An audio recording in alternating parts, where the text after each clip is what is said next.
Today, we dive into the world of hackathons and game development with a special guest who's a master of both and a winner of numerous hackathons. Hi everyone, welcome to our hackathon tea time.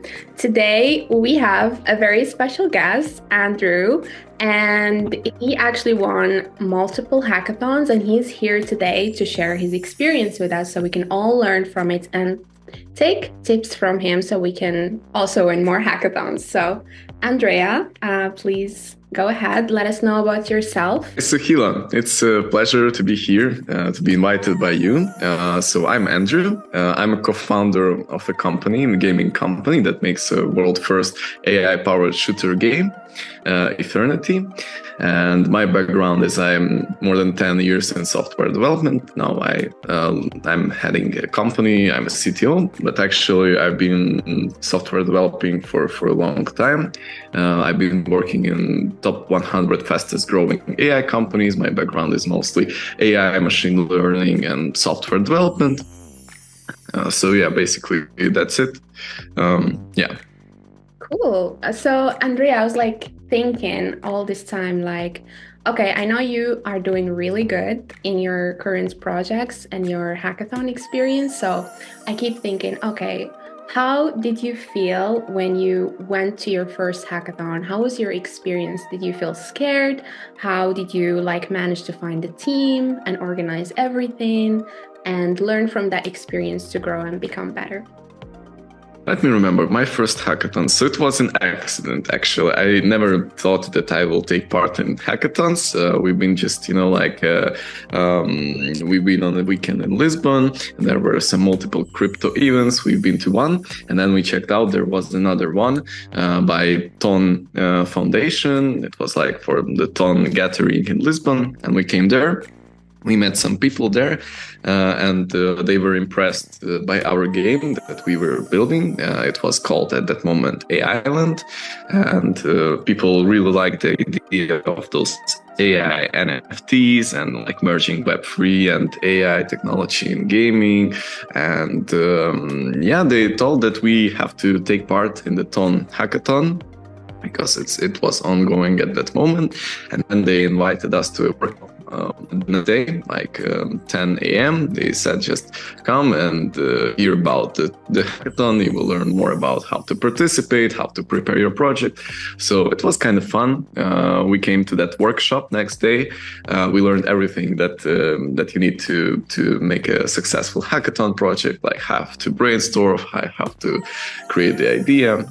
So yeah, basically. And then we thought that it will be enough to do a little project that is more or less working. It wasn't a very complex thing. It was just more than an idea with a proof of concept. And we didn't expect that we will win anything. And obviously we didn't win a big prize or something at that hackathon. But at some day, someone wrote me in Telegram that, guys, you won maybe $700 in this hackathon. And I was like, wow, real money. And this works. Yeah. That's so yeah, basically. Yeah, that's the start. That was the motivation to take this on and continue and participate in more hackathons, because we've seen real impact that with even no experience, first time hackathon participation, you can win something, and that wasn't a big surprise for me. Exactly. That was the same case for me in Lisbon in NearCon. It was literally my first time. I just went there because I just wanted to do. Did you win a big prize or something? Yeah, actually, I was so lucky to end up in a great team. We just met randomly and we pulled the team together and we ended up winning the first prize. That was really? The first prize? Yes, the first prize. So yeah, we were very, very lucky. But the first prize. Exactly. The team was amazing and brilliant. That's why we could actually end up winning that. So now I want to know, you have an idea or a structure that people should follow that can help them win faster? I think you can go even solo. It doesn't matter how big is your team and how professionals are you. Actually, what I've been told later by hackathon winners, like for example, I know a guy who won 26 times hackathons in maybe 1 year. He was like this hackathon bounty hunter. And he told that the most important thing that you should consider is the bounties, the tracks. You should like meet the expectations of the judges. So they have some expectations. They usually publish this in the hackathon description. They tell you exactly what do they expect to build. And if you meet their expectations, that's the most important thing, I think, in the participation.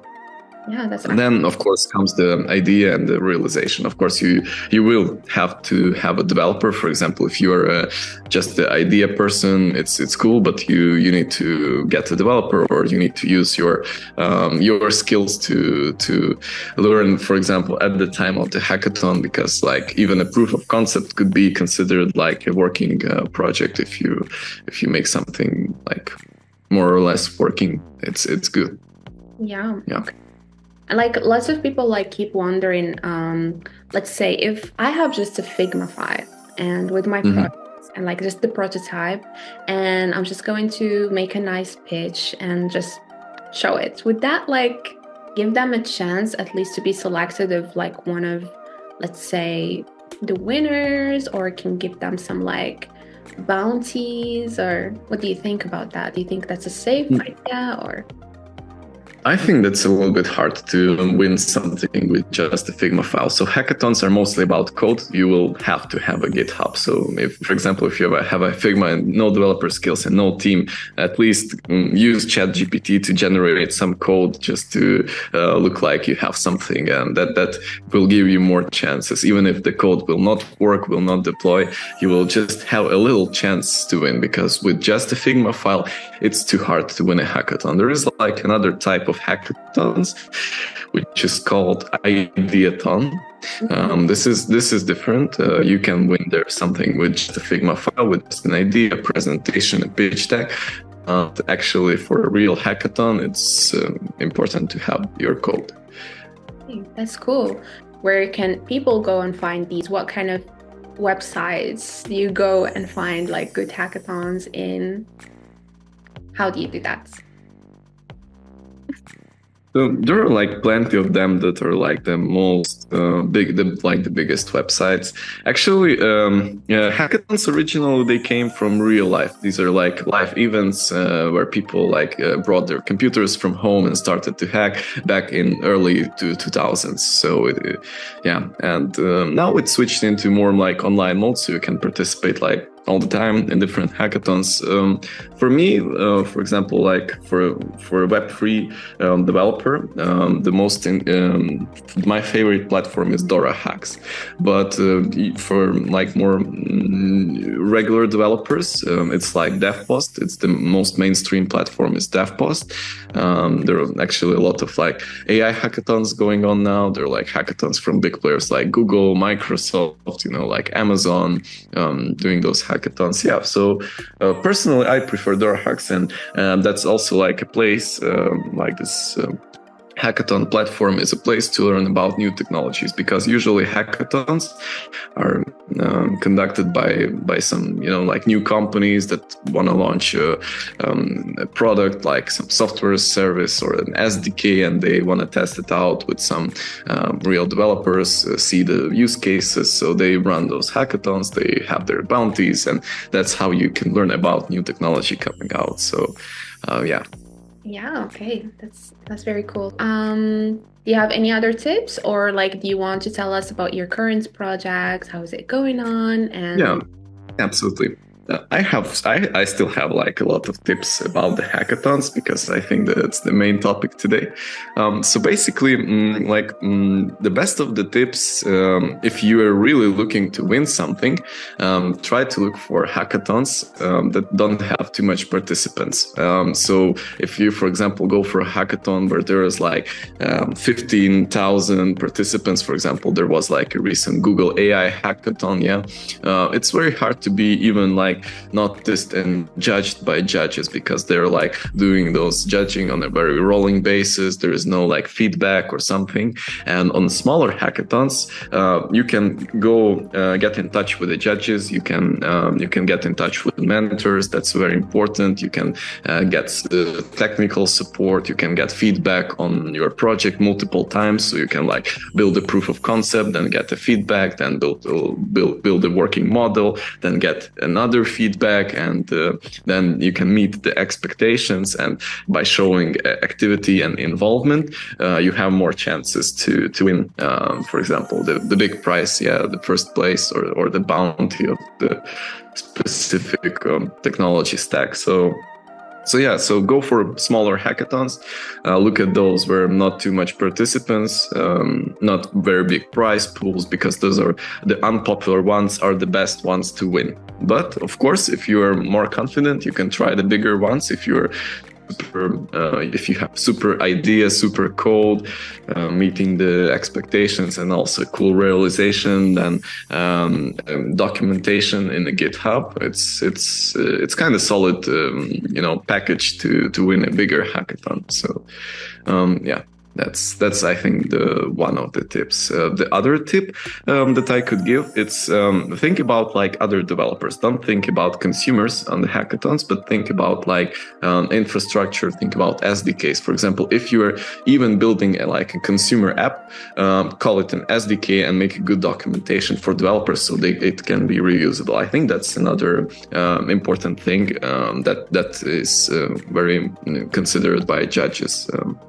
at the end of the hackathon. So if it is just an app or it is an SDK that can be used by other developers, if it has a good GitHub, a well-structured code, well commented, if it has a good documentation, that's, I think, very important sometimes.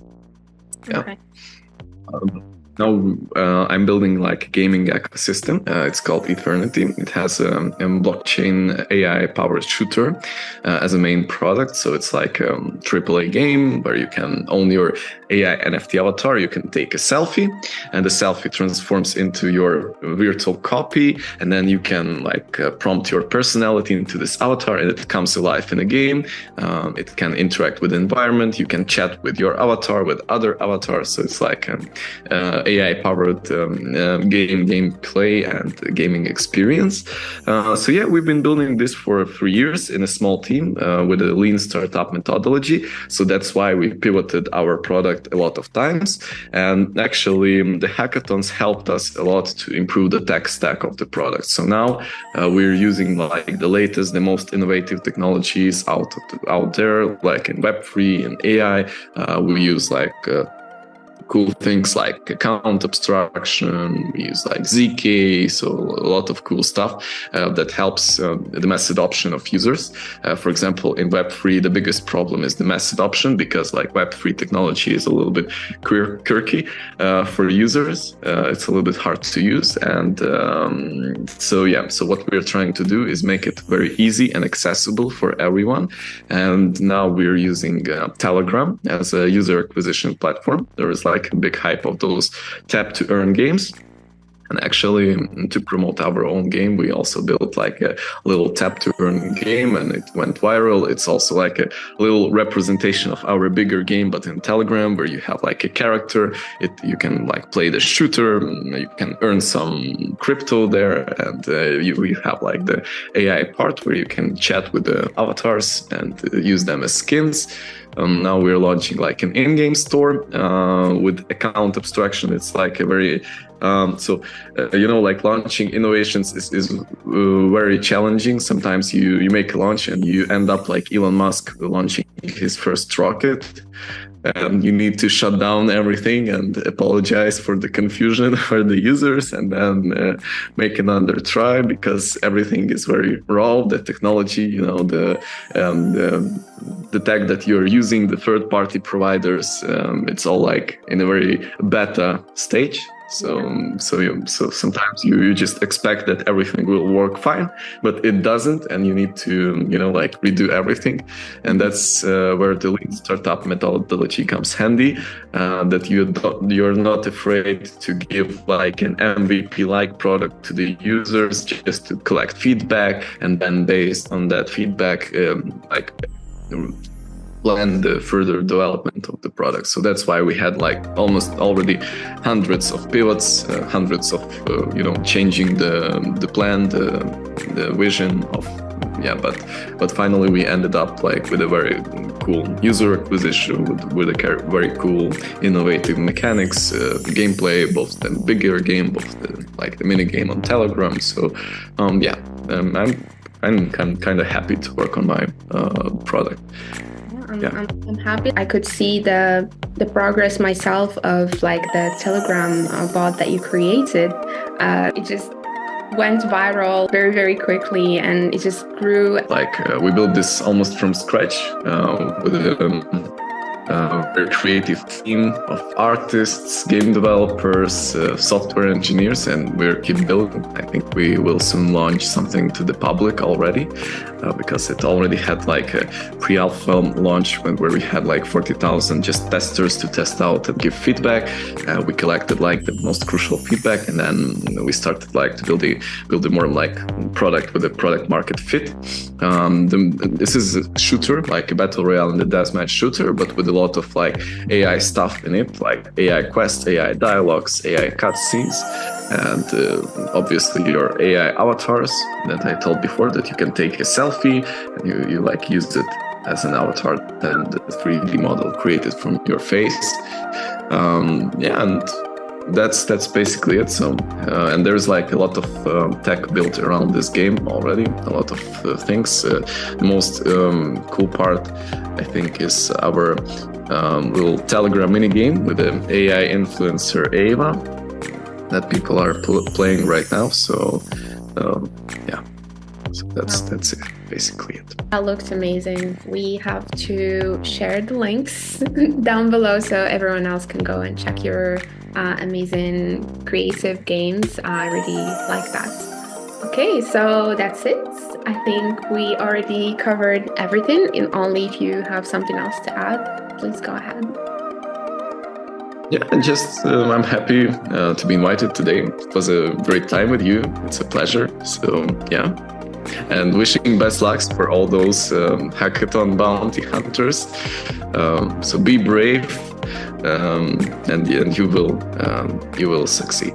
Thank you so much, Andrea. See you next time in another tea time.